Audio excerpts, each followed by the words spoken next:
the miracles you've done has of us joy.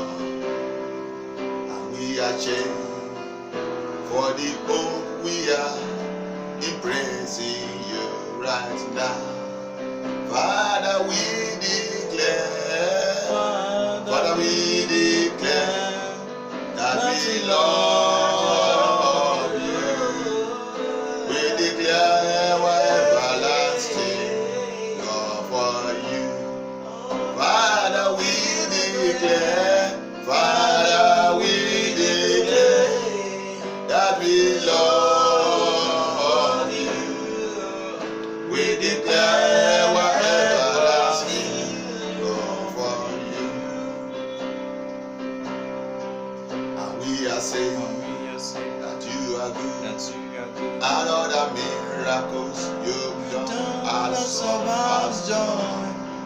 And we are sharing for the hope we are in praising you right now.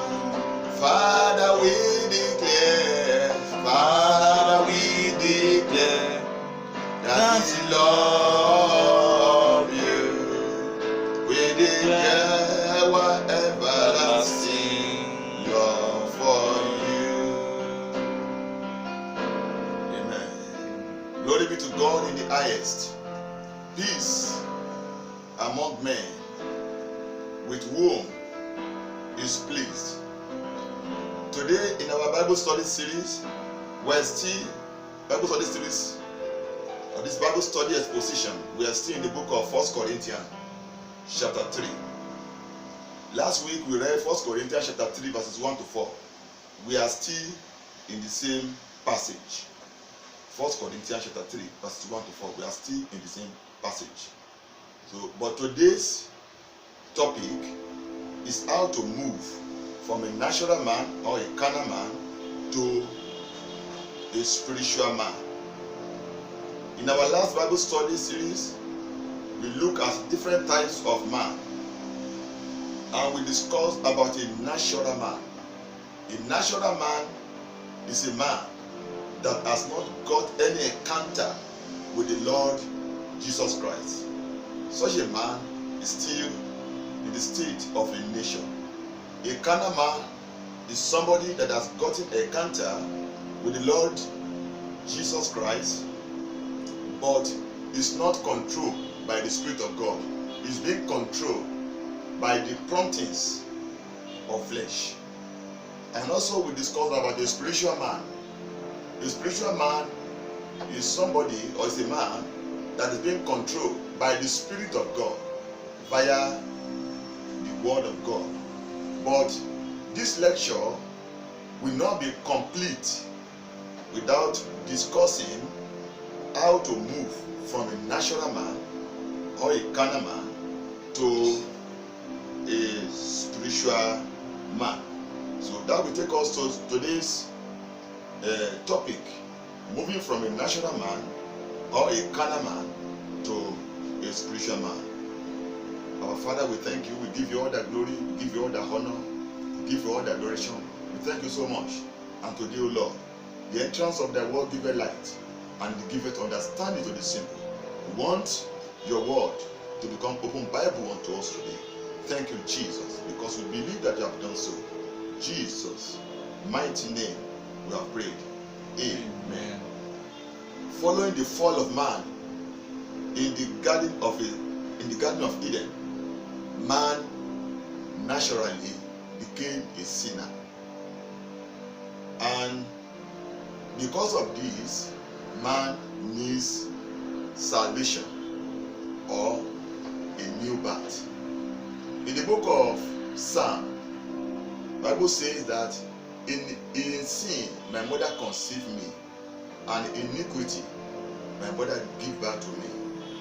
And this particular state of man makes man to need salvation and or new birth. And in the book of Gospel according to St. John chapter 3 verse 3, Jesus was addressing a man there. That man was in Nicodemus, and he came to Jesus Christ he denied. And Jesus Christ told him that, verily, verily I say unto you, unless a man be born again, he cannot see the kingdom of God. God will always speak once. But if God speaks, if he speaks twice, that is grace. And if God speaks thrice, that is abundant grace. But in that particular place, Jesus said, verily, verily, I say unto you. Which means, new birth or salvation is a must. It's a must. You must be born again before you can see the kingdom of God. And the man that came to Jesus Christ, Nicodemus, he was a teacher of law. He was a Pharisee. He was a Jew. And then, this man could be likened to a bishop of our days. But despite all this, Jesus Christ was still telling him that he must be born again. Which means, title or position is not the same thing as new birth or salvation. Title or new birth is not the same thing. Being a pastor does not make you to be born again. Being a bishop or general overseer does not make you to be born again. And for you to be born again, there are some things you need to know, and it's very, very important for every man that is in this world to undergo it. And that is what Jesus Christ told Nicodemus. And Jesus was telling him in the book of John chapter 3 verse 9 and 10. Nicodemus answered and said unto him, how can this thing be? Jesus answered and said unto him, art thou a master of Israel, and knowest not these things? With all his positions, he was never born again. He may be an elder, he may be a deaconess. That does not connote new birth or salvation of God. For you to be born again, in the book of John chapter 1, the Gospel according to St. John chapter 1 verse 12, Jesus said something there.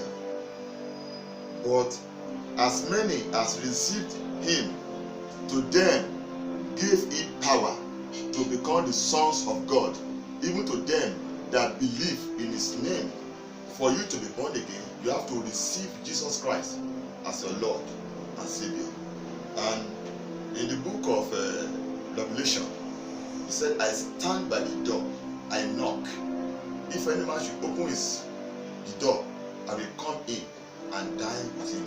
So, to receive Jesus Christ, you have to confess him as your Lord and Savior. That will take us to the book of Romans. Romans chapter 10. I'm going to read verses 9 and 10. Romans chapter 10, verses 9 and 10. That if thou shalt confess with thy mouth the Lord Jesus, and shalt believe in thine heart that God has raised him from the dead, thou shalt be saved. For with the heart man believeth unto righteousness, and with the mouth confession is made unto salvation. Before you can receive Jesus Christ as your Lord and Savior, you have to confess Jesus Christ as the Son of God. You have to confess Jesus Christ, that he died for your sin. You have to, the first thing you have to do is that you will believe in your heart, and that belief will make you to be righteous. That righteousness is not according to work, but it's according to faith. Abraham believed God, and it was reckoned to him as righteousness. You have to believe in your heart, and after that, you have to confess with your mouth that Jesus Christ is your Lord and Savior. And this confession is not one day affairs. You have to continue to confess him as your Lord and Savior, even at the face of persecution, even to the point of death.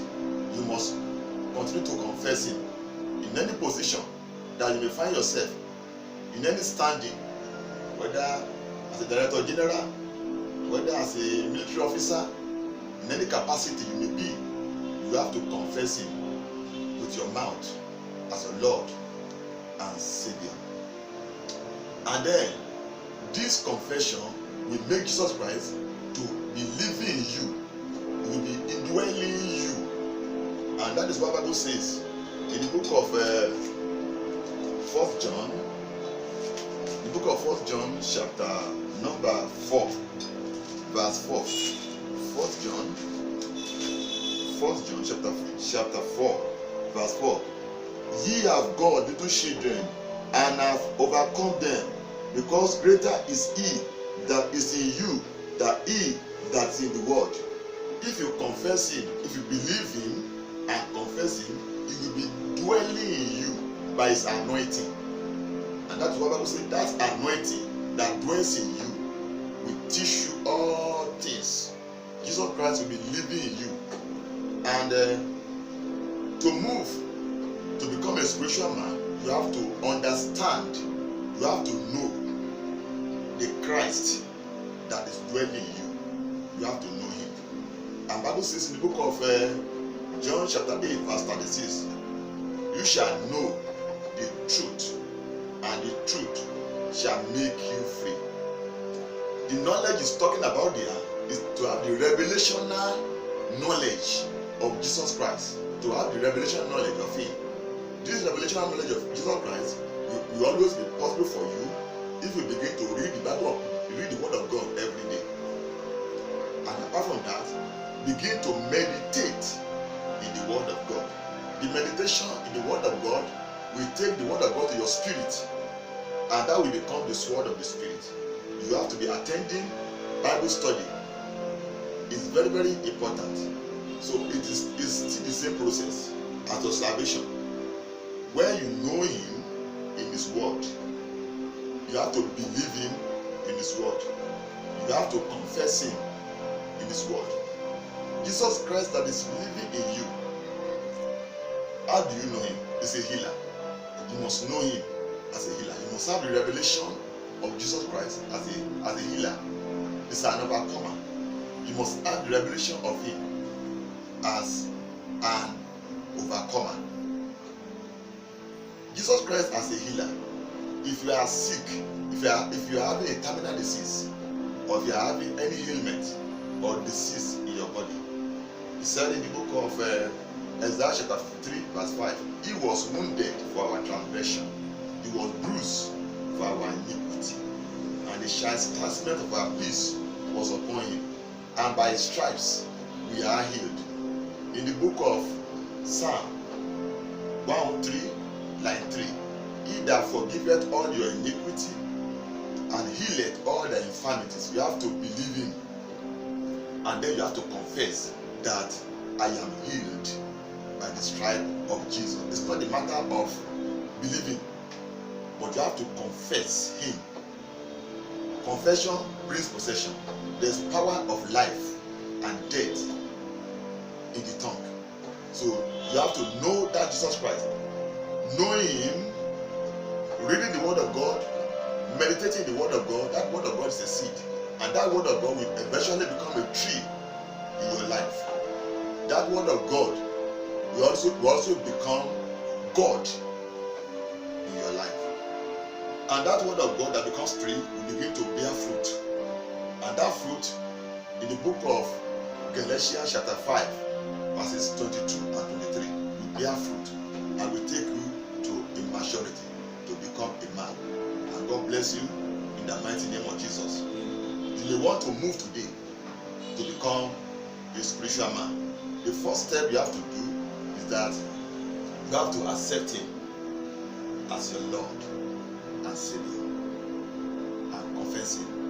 The second thing is to become a student of the Bible, to be learning at the feet of Jesus Christ. Maybe you want to give your life to him today.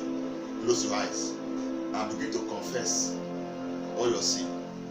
Tell God to have mercy on you. Now lay your hand upon your chest and begin to say after me your confession. I believe that Jesus Christ is the Son of God. He died for my sin, and he was raised up by God for my justification. This afternoon, I confess Jesus Christ as my personal Lord and Savior. Amen. Now I want to pray for you. My Father and my God, those people that believe you today and confess you as their Lord and Savior, save their heart, Lord, and deliver them. Thank you, Jesus. In Jesus' mighty name, we have prayed. Amen. In our next week Bible study series, we are going to look at the mystery of planting, sowing, and God giving increase. If Paul plants, if Apollo waters, without the blessing of God in it, it is in vain. We are going to look at the mystery of planting, of watering, and God giving increase. God bless you. In Jesus' name, shalom. Bye-bye. Till next week.